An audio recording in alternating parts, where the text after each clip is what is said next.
Ben Schimmoller, 30 seconds, sir. So I do think it's important to respect the will of the voters. I do think eventually with shifting demographics, there will be a population that wants it legalized, and I do think it's important for the public to feel like they have access to opportunities to raise their voice to government for redress. You know, it's a First Amendment right. You have the opportunity to petition your government for what you feel is right. But I would strongly urge people to understand that this will not be the massive revenue stream that it seems to be.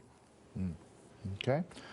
Charles Baer, you get the last word on this issue. Okay, so when marijuana becomes federally legal, Oregonians will be able to sell this drug nationwide and even worldwide, online and offline, for a lot of money.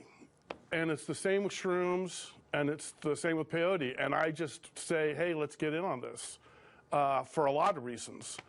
I feel marijuana and shrooms have a positive effect on people. And it's real simple. If you don't want to do them, don't do them. All right. Thank you, sir. We're ready for question number 5 now. Gentlemen, are you ready for this one? Growth often means more traffic. What areas need road improvements in Redmond, or what needs to be done? Should there be new roads, etc.? And we'll begin with Mr. Fitch. Yeah, transportation is something I've worked on for a long time in Redmond.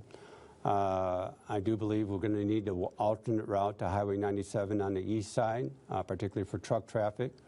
The improvements we are planning right now for South Highway 97 won't solve that traffic congestion.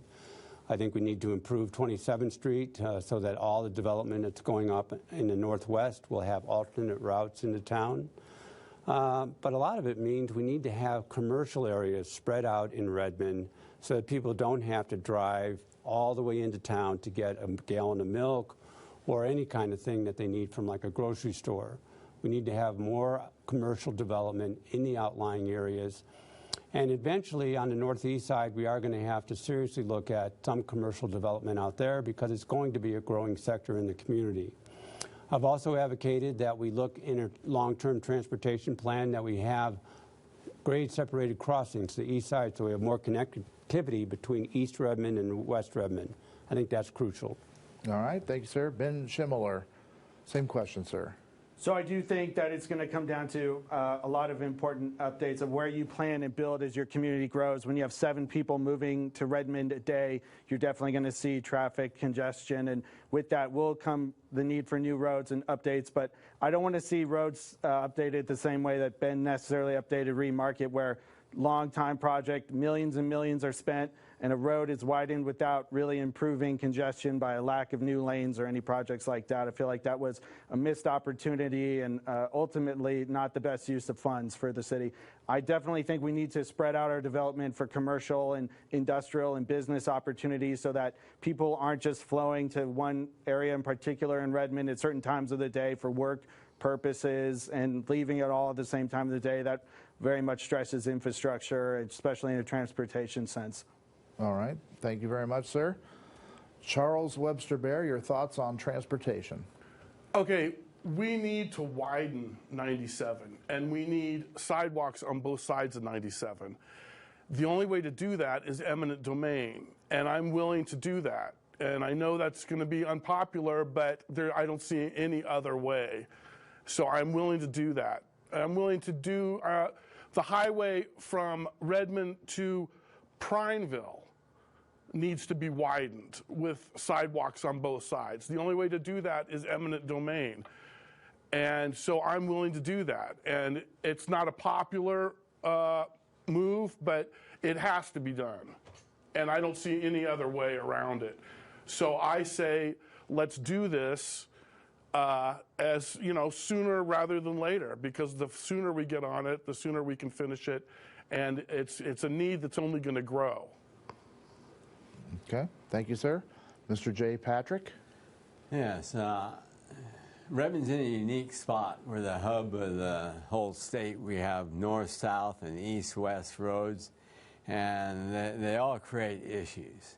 And so right now, we've talked to, and I've talked to the last 2 times ODOT's been at the table in Redmond. I've talked to about running a bypass east of the railroad tracks that would be from like O'Neill, past O'Neill, clear down to Quarry Avenue. And I know it's a lot of money, but and that's what ODOT's told me. But I think we need to look at that strongly and start reserving more and more road space so we can make that happen. All right. Thank you, sir. Rebuttal time on this question. You each have 30 seconds. Ed Fitch. We adopted a transportation plan in 2019, one that I objected to and Jay voted against because it did not take into account a lot of needs that we have for transportation. We need to have another public discussion about where we need to improve roads, what are going to be our priorities. There has to be a discussion about that, one that hasn't occurred for the past 3 years.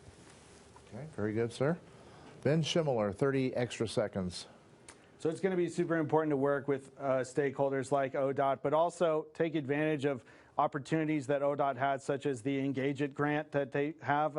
It's an opportunity that they come in and also provide substantial funding for further infrastructure projects and rerouting of 97, opportunities like that. So tapping those and other similar projects and grants will be super important to improve not only the flow of traffic, but public safety and access for the businesses on 97. Very good, sir. And now Charles Webster Baer. I believe that the key issue here is the bypass east of Redmond. I think that's inevitable. I think it's huge. I think we can put a light rail on it.